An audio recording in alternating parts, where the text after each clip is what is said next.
Thank you for joining us. This afternoon, we are having an academic advising session for international students. And we have two staff joining us, Haley Richards and Amy Young. I'll turn this over to you all. Thank you.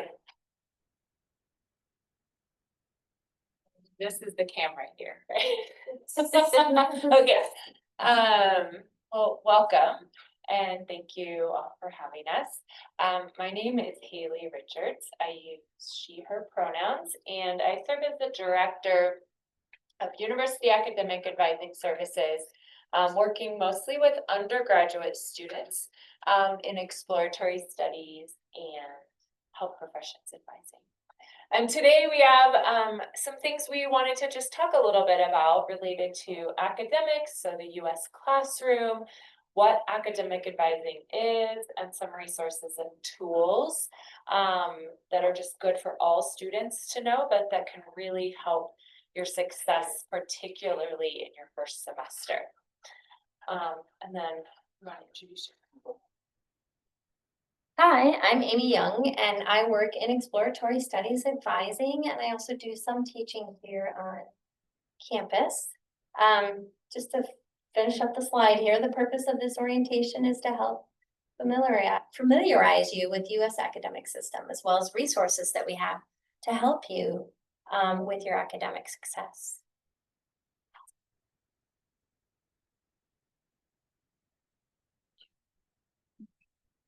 I mean, Would you like to tell us where you're we from? love to know where you're from. I'm from Pakistan. Pakistan. This is my senior year here at CSU. Yes. What do you study? Biomedical science. Wow. Yes. Fun. And you can, the attendees can put it in the chat Yeah. Okay. or the Q&A. Yeah, if they want to chime in, that would be wonderful. Did you come here as a first year student then? Yes. So you've been here for your entire 3 years. Yeah. I just started my senior year. So I've been at CSU and I've been at ISSS for 3 years. Yeah. Nice. That's good. What's your concentration in biomedical science? Anatomy and physiology. Wow. So are you thinking medicine then, or you don't know? No. No, I want to get into research, probably towards genetics or something like that. Oh, fun. Yeah. Yeah. All right, anybody in the chat? Okay, we'll continue then. So we're gonna kind of switch off. I'm gonna talk about some of the differences that you may experience between your home country's higher education system and the system here in the United States. So the first thing I would mention is the importance of attendance. It's really important to attend class. Instructors will give you information that won't otherwise be available in a textbook or whatever on Canvas, anything like that. So attendance is really important. It's kind of one of those things where you get something from whatever you put into it. And I just kind of really said that completely backwards, but you get the idea. The more you put into it, the more you're going to benefit. Okay. Now, as far as exams, again, some of you may come from cultures where there's just one exam at the end and it's super high stakes. That's not uncommon in many higher ed institutions in the outside of the United States. But here in the US, you will get 2 to 3 exams, more or less, in each class, in each semester. So, you know, that takes, I think at least, and of course, I guess it would depend on what students think, but I think it takes a little bit of the pressure off. I myself was a student in the United Kingdom for a year. I went to university over there and I had 5 exams at the end of the year that was 100% of my grade. And I've never been under that kind of pressure in my life. So we don't do it that way in America. And I think it's probably better for folks' mental health. But anyways, also in America, we use textbooks. I know that might seem obvious to some of you, but in many places in the world, they don't use textbooks for higher ed. You're just expected to obtain the information from the library, or your professor will provide it for you, or they give you a reading list, right? And say, read on this topic from these sources. In the United States, it's much more common to use a textbook, particularly for first and second year courses and STEM courses. So that can be a really big difference. Can I add to? Yeah. Increasingly, more and more the textbooks are electronic. Yeah. And so that can also throw us all for a little bit of a loop when, then you have to find a way to access textbook. Right, yeah, and that's what I meant by rent, so, yeah. Syllabus, again, this is a very important part of higher education in the United States. It outlines, or importantly, to recognize not only the students' expectations, but also the instructor's expectations. When an instructor gives a student a syllabus, it is completely expected that they adhere to that syllabus. And in fact, they have an obligation to do so. So it's really important to look at the syllabus, be familiar with it. When you go to look through the syllabus, put the exam dates and the paper dates in your phone, or however you keep track of time on a calendar if you're old school. Maybe you do both. Make sure you log into Canvas regularly. You know, it's really important. Sometimes there'll be changes, or I know when I teach, for example, I have an announcement after every class where we just kind of recap what we talked about and what the expectations are for our next meeting. So Canvas can be really important. And then finally, be curious, kind of like George there. Again, maybe some of you are from cultures where the expectation in higher education is that you sit there and you take notes and you don't in any way ask questions or interact with your instructor. In the United States, it's usually welcomed, okay? And in fact, in some classes, particularly if you're in like a humanities or a social science class, you know, debate and disagreement is welcome as long as it's respectful. That is, you know, the tradition of American higher education. All right.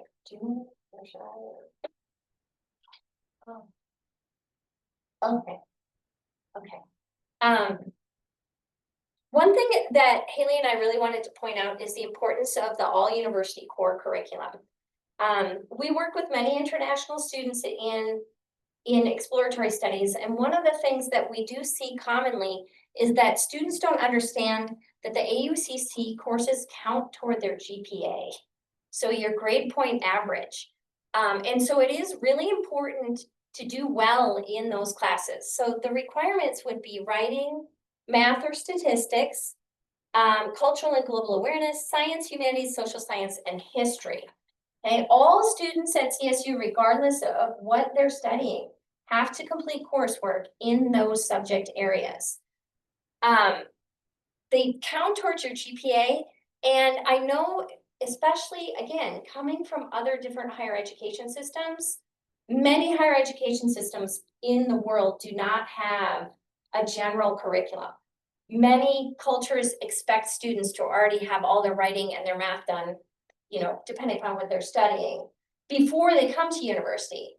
And the American tradition, like I said, is that we focus on a universal education, hence the word university. And so we expect that students know a little bit of everything after they arrive. So the AUCC courses are important for you to attend and do your best work in, and hopefully contribute to, you know, a positive GPA. All right. What are the advisor roles? So this is what Haley and I do. She does a little more than that, but there are two types of advisors at CSU. And I don't know if the folks that work in ISS see this, but certainly we see students confuse who does what. Okay, and so this is why we wanted to highlight this. Your International Student Scholar Services is the person that you go to for immigration issues, your visa. If you need a stamp on your visa, I get that all the time. I'm like, stamp? I don't do that. So those are the types of things. Am I missing anything, ISS folks? Like, would you, any other important? Cultural transition. Cultural. Less, really just, again, orientation, providing programming, things like that. Right, yeah, okay. The sort of thing that an academic advisor does is academic related, okay? So course registration is a primary responsibility of academic advisors, but we do a lot more than that. We, we will help you with all different types of academic support. So if you don't know where to find tutoring, we can connect you with that, for example.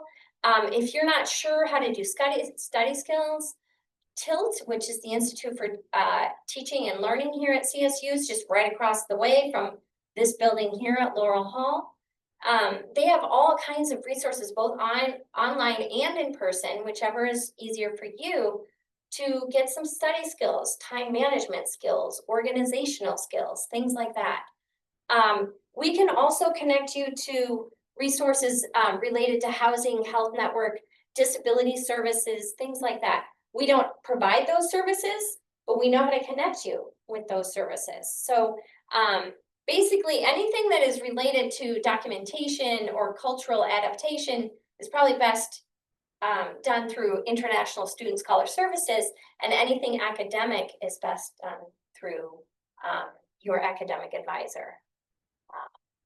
And I just found that quote and I thought it was kind of funny. They're personal trainers for your brain. Yeah. All right. So here are some tools for academic success. Now, the important thing to remember is that you don't have to wait until you're struggling to take advantage of these things. And in fact, it's to your benefit to access these things before things become problematic.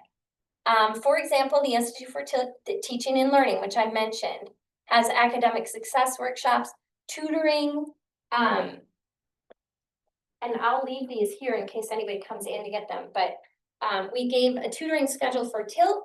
So classes like chemistry, most of the math, physics, BMS 300 are available to receive tutoring in the TILT building, okay? It's every evening except, not Friday. Yeah, I would say not Friday. Yeah. Sunday through Thursday from 5 to 8. Okay, so you're welcome to go there. There's also, well, yeah, it's down in the bottom there, Eagle Feather Touring, and I have the list here of those resources as well. That's a really broad, much broader spectrum. So you could get help with chemistry or math, biology, college composition, if you need some assistance with that, statistics, ethnic studies, what else? Psychology is on here, horticulture, advanced writing. So there's some really great tutoring resources. In addition to Eagle Feather and TILT, different departments also have tutoring. So for example, and this list is not exclusive, by the way, these are just some samples. Economics offers tutoring, pre-calculus and calculus both have tutoring. Accounting in the College of Business has some support. Statistics has tutoring. So there are lots of ways in which you can succeed in your coursework. The Writing Center, okay? If English is not your first language, writing in English at the college level can be very tricky. The Writing Center is an awesome resource because not only do they offer, well, it's either in person or online. So again, it's what suits you and what's convenient for you. But if you want to submit a paper to them early on, and by early on, I mean probably a week before the due date, at least, you can get it reviewed before you turn it into your professor, and so you can earn a higher grade.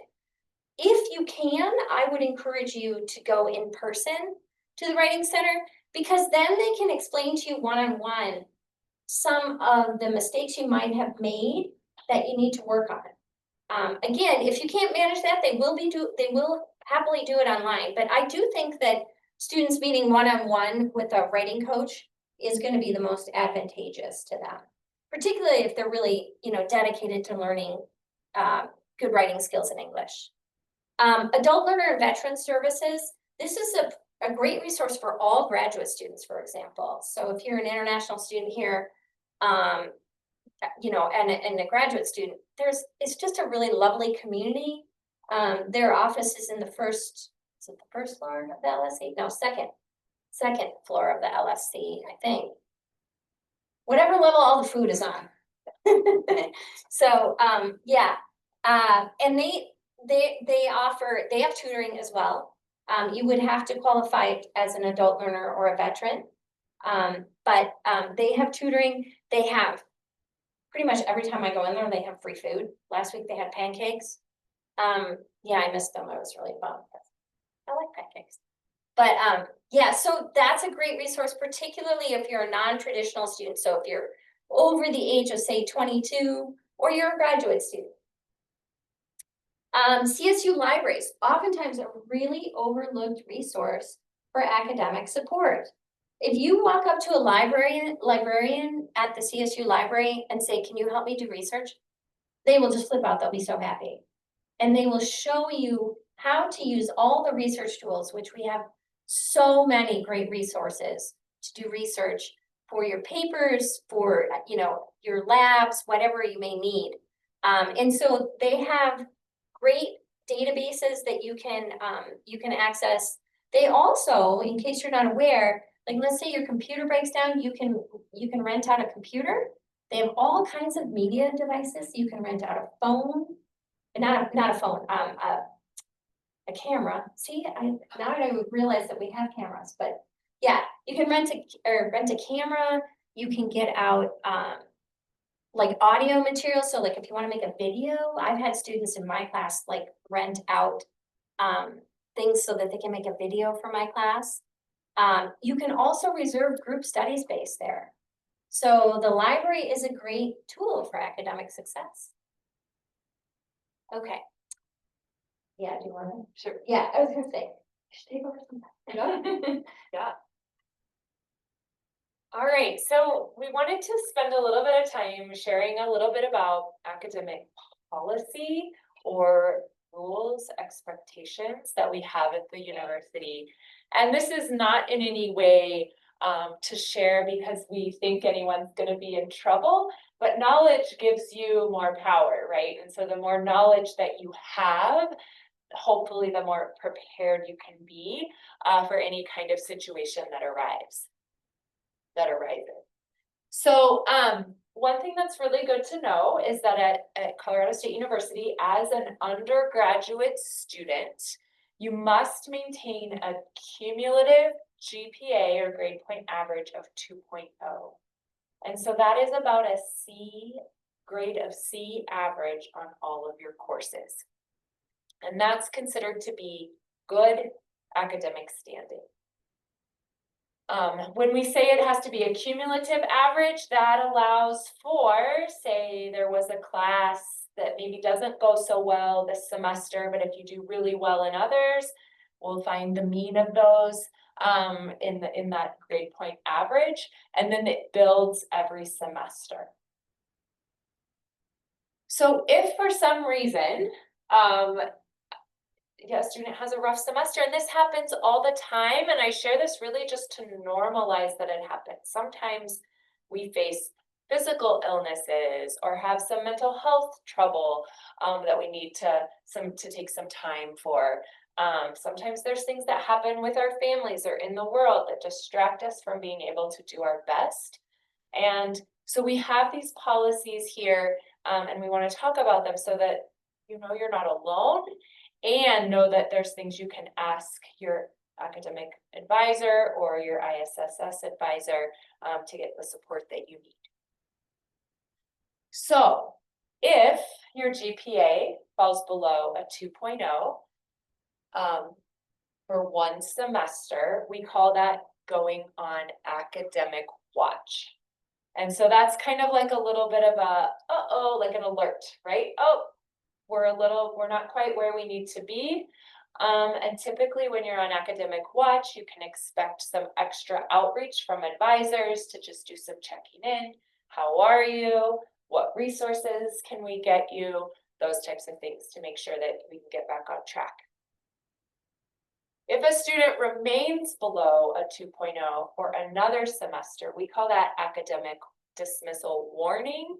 So that's a little bit louder, right? Like warning, things aren't going well and we probably need to make some changes to what is happening and what you're doing academically. And so you can expect even more kind of outreach from an advisor for checking in. And then it's just important to name that if a student does not improve their grade point average, they can face academic dismissal, which is not what anyone ever plans or wants at the university. And so we share that just to say that there are consequences and that you have time, right, in this academic watch and academic warning those semesters to get support, and we really want you to get support early and not wait until it's too late.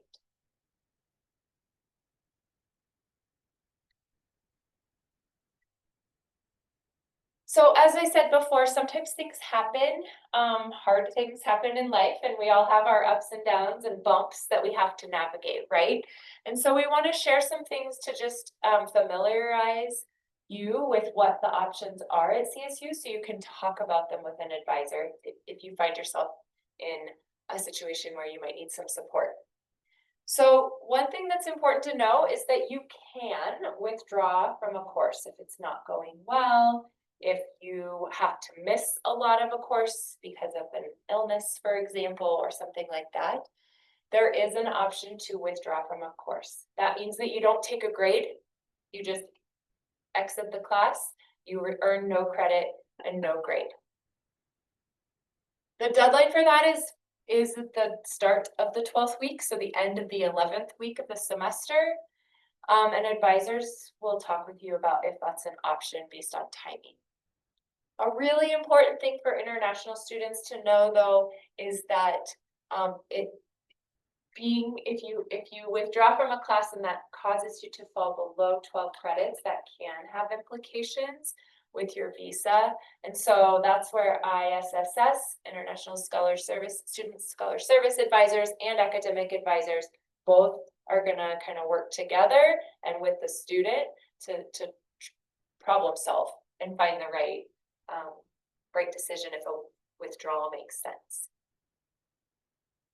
Another thing that we offer at CSU that a lot of folks don't know is a possibility is we do allow students to do what we call repeat repair, which enables students to retake a class. You can do this for up to 3 courses. You can retake it, and the grade you earn the second time replaces the first grade that you earn in that class. So let's just take an example of chemistry. If a student were to earn, say, like a grade of D, which is not always passing for every major, if they earned a grade of D in chemistry and then they utilized their repeat repair option the next semester and earned a B, then that D is no longer calculated in the GPA and you get a new GPA calculation. So it can be a really great way, repeat repair can be a really great way to help you get out of these academic watch and warning situations if you find yourself in that situation.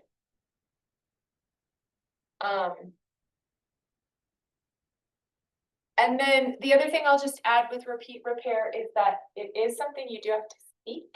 And so it's important if you are thinking about retaking a class to just talk with your advisor about it, academic advisor, and make sure that it makes sense to utilize repeat repair. If you don't ask to repeat repair, then both grades that you earn count in your GPA. And there's times that makes sense, but most of the time we want you to use repeat repair. And then the other thing we just want to name is that our brains as humans are very diverse and work in so many different ways, and they also change and evolve as we as learners change and evolve. And so sometimes we find that certain material, certain ways of learning, certain ways of applying our knowledge are more challenging for us than other ways. And sometimes that means that we have what we'll call a learning disability, but also might just be a unique to you way of processing information the way your brain does it.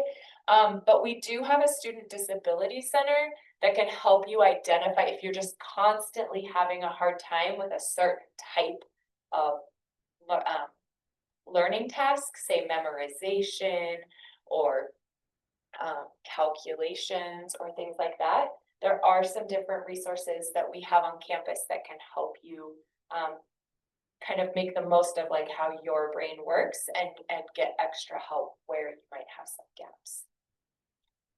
And it's a totally normal thing. I think sometimes folks don't want to always acknowledge that their brain might work a little bit differently than the way that their instructor or professor expects them to learn material, but it's a really normal thing, and we want to, academic advisors are really passionate about just trying to help students understand that it's not a bad thing, and again, that learning how your brain works is power and knowledge. Okay, so those are our challenges, and just knowing those things are there. I think the last thing I'll just mention related to academic challenges is that academic advisors and international scholar support advisors, ISSS, I always just say ISSS, I never use the whole thing. ISSS advisors, academic advisors, we're all here for your success. And CSU in general at the university knows that life happens and sometimes we all encounter hard things. And so the more you as students can come forward, and I know it takes some courage, but if you can't come forward to a trusted person and say, hey, I'm really like struggling with this, or this isn't going the way I would hope, we have a lot of resources, we have a lot of policies that we didn't even talk about here that we can offer so that you can be the most successful. Okay, so with the remainder of our time, we had hoped to show a couple things on RamWeb that are really important. RamWeb is our student portal for undergraduate students. Graduate students use RamWeb also. I just don't think have quite as many tools in RamWeb. But we wanted to show just a couple of tools that are really helpful for your academic experience. So trying to think how we best want to do this. Yeah. I mean, I can log into my RamWeb, but We don't really have a degree about it. yeah, I'm wondering. I was hoping that we could get a student to volunteer, but since they're not here. Yeah. Do you want to log on? Would you mind? Would you mind? There's nothing to hide. Oh, okay. I mean, we're not gonna like show your grades, but more just where you can find out where your advisor, how to find out who your advisor is. Thank you. Irene. Irene. Nice to meet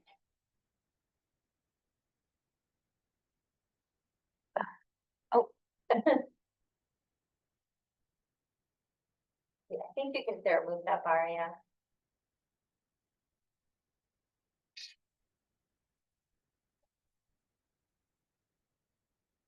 Great, so Arita is just gonna cruise through signing up for or logging into RamWeb.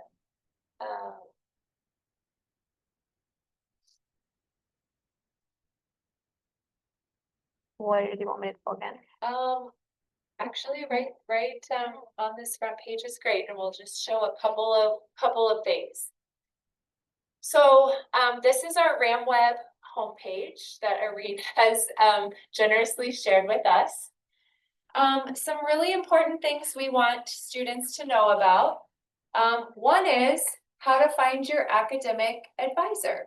So over here in the left, it has some different information about your student classification. And then it says advisor or advisors, and it lists someone's name. and that they are your academic advising contact. Typically, that's a link that then you can use to directly email or contact your academic advisor. And this is the 4th week of the fall semester. And so for those of you that are listening or watching that are in your first semester at CSU, Sorry, can we use, like, cause it's showing her address and phone number. yep, Is there, yeah, but I all know. the 2 people online. Oh. Yeah, good call. thanks, Yep, thank you for, a little more. Yeah, Okay, there we go. thank you. Yep, thank you. We don't want to do that. So academic advising is, your academic advisor is there, and in the 4th week, if you are not sure of who your academic advisor is, now is a really great time to look that up. If you have, not met that person yet, now is a really great time to talk with them and get to know them. What, would you add anything else to that? No, I mean, again, we can't show the holds because I don't want to scroll up, but Yeah. just, on the right-hand side, if you had a hold, there would be a red stop sign on your REM webpage, okay? Make sure you address that before your registration date, because otherwise you potentially could miss your registration date. And the hold could be any number of things, right? It could be that your sponsor hasn't paid your tuition yet. It could be that you haven't done your alcohol awareness class. It could be that, you have a sanction of some sort. Let's hope not, but it sometimes happens. And so that is something to be aware of. If you see that red stop sign, make sure you call the number that's on there to find out what you need to do to get that lifted. Yeah, the other thing I would say about your REM webpage, and again, I'm not going to scroll up, but if you go to the top left of the REM webpage, there's the student's profile. As their name, their address, their phone number. If you click on the little gear button in the profile, you can update that. And for example, I know many international students don't know what their local address is going to be until they get here. And CSU requires that before you can register again for the next semester. So that's something that you want to be aware of to make sure that you have an updated address as well as an updated phone number that you can receive texts from, because a lot of advisors, including myself, text students a lot. And so just make sure that that information is current on your REM webpage. Yeah. So as Amy shared earlier, one of the things that, one of many things that academic advisors do is help students register for classes. And that sounds kind of strange to think about now, just because we're in the 4th week of the semester. But it is important to know that you will sign up for your spring semester classes before the fall break, which falls at the end of November. And that might seem kind of far away now, but it isn't too early to start to meet with an academic advisor, talk about how things are going. It's early enough in the semester that we, if you do need some resources or want to talk about different strategies for doing well, now is a great time to have those conversations. But then also it can be a really great time to start to look ahead. What will my next semester look like? What are the things I need to be planning ahead for?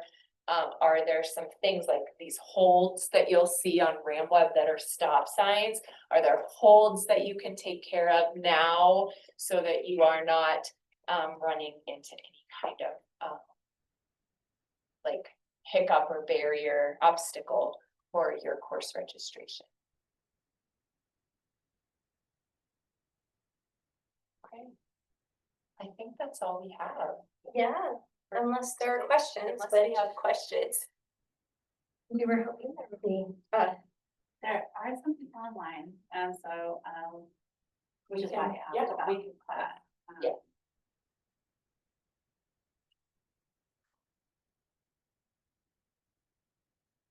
If anyone online does have questions, you're welcome to put them in the Q&A, or we can let you unmute yourself.